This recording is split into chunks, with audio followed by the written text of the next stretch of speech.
नीतीश कुमार के एनडीए से अलग होने के बाद बीजेपी अब बिहार की राजनीति में एक नई रणनीति तैयार करने में जुटी है, जिसकी तैयारी भी लगभग पूरी हो चुकी है। इसे बीजेपी के मिशन बिहार के तौर पर भी देखा जा सकता है, खासकर 2024 और 2025 के लिहाज से। मौजूदा दौर में नीतीश कुमार के झटके से बीजेपी भले ही सत्ता से बाहर हो गई हो, लेकिन ये वो मौका है जब बीजेपी चाहे तो बिहार में अपने यानी अकेले दम पर एक नया रास्ता बना सकती है। यही वजह है कि पार्टी के बड़े नेताओं ने बिहार पर फोकस बढ़ा दिया है। इसी महीने केंद्रीय गृह मंत्री और बीजेपी के चाणक्य कहे जाने वाले अमित शाह बिहार का दौरा करने वाले हैं और उससे पहले नेताओं ने कमर कस ली है।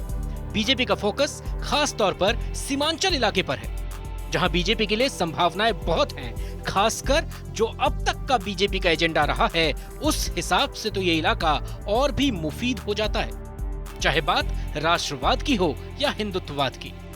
कुल मिलाकर अब बीजेपी ये समझ चुकी है कि यूपी और झारखंड की तरह ही बिहार में भी उसे अपने ही दम पर आगे बढ़ना होगा और इसके लिए अभी से ही रणनीति बनानी होगी।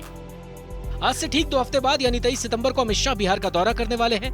उससे पहले 18 सितंबर को स्मृति ईरानी भी पटना पहुंच रही हैं, जहां वो मोदी एट 20 बुक के लॉन्चिंग में शामिल होंगी। हालांकि बीजेपी के प्रदेश अध्यक्ष संजय जायसवाल का कहना है कि स्मृति ईरानी का दौरा अलग है, लेकिन अमित शाह का मकसद जनसंपर्क अभियान ही है।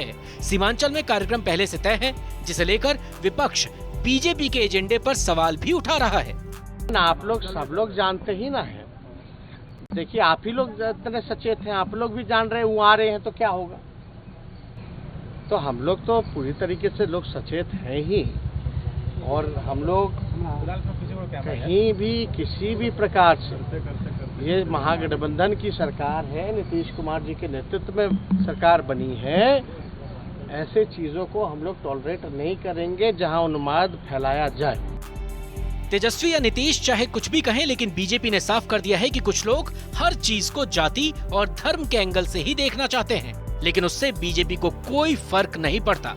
बीजेपी का कहना है कि 17 सितंबर को पीएम नरेंद्र मोदी का जन्मदिन है और उसके बाद से 15 दिनों तक बीजेपी सेवा सप्ताह का आयोजन करेगी। इस दौरान कार्यकर्ता सभी लोगों से मुलाकात करेंगे और एक जनसंपर्क अभियान चलाया जाएगा। हालांकि ऐसा नहीं है कि पीएम मोदी के जन्मदिन पर बिहार में इस तरीके का आयोजन पहली बार किया जा रहा है। पिछले साल सीएम नीतीश कुमार ने खुद पीएम मोदी के जन्मदिन के मौके पर एक ही दिन में 30 लाख कोरोना का टीका लगाने का आह्वान किया था। इतना ही नहीं, एक वैक्सीनेशन कैंप में तो नीतीश कुमार खुद पहुंचे थे। बस फर्क इतना है कि इस बार नीतीश ने पाला बदल लिया है, तो मैदान में शाह मोर्चा संभालेंगे। तय कार्यक्रम के अनुसार अमित शाह मुस्लिम बहुल सीमांचल इलाके में दौरा करेंगे, बीजेपी कार्यकर्ताओं की एक मीटिंग में हिस्सा लेंगे। इसके अलावा पूर्णिया और किशनगंज में रैलियों को भी संबोधित करेंगे। अमित शाह के दौरे को बिहार में बीजेपी के मिशन 2024 की शुरुआत के तौर पर देखा जा रहा है। बीजेपी का दावा है कि वो 2024 में अकेले दम पर बिहार की 35 लोकसभा सीटों को जीतने पर फोकस करेगी, जबकि 2019 में बीजेपी जेडीयू के एनडीए गठबंधन ने 39 सीटें जीती थी। लेकिन इस बार समीकरण पूरी तरह से अलग है। बीजेपी अकेले खड़ी है, जबकि जेडीयू ने आरजेडी, कांग्रेस, हम और सीपीआई समेत कुल 6 दलों के साथ गठबंधन कर लिया है।